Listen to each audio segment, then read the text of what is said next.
So hey guys, welcome back to the channel. In today's tutorial I'll show you how to see how much storage available on your device. So let's get started and let's open settings.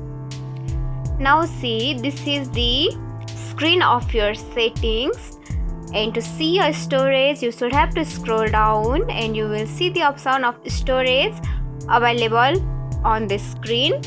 So tap on it.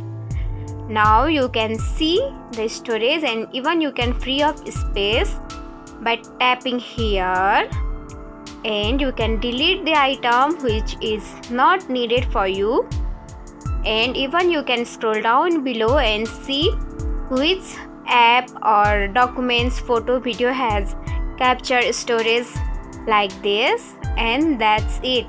If you found this tutorial helpful, don't forget to like, comment, share, subscribe, and also hit the bell icon for more easy tutorials. I'll see you in the next video.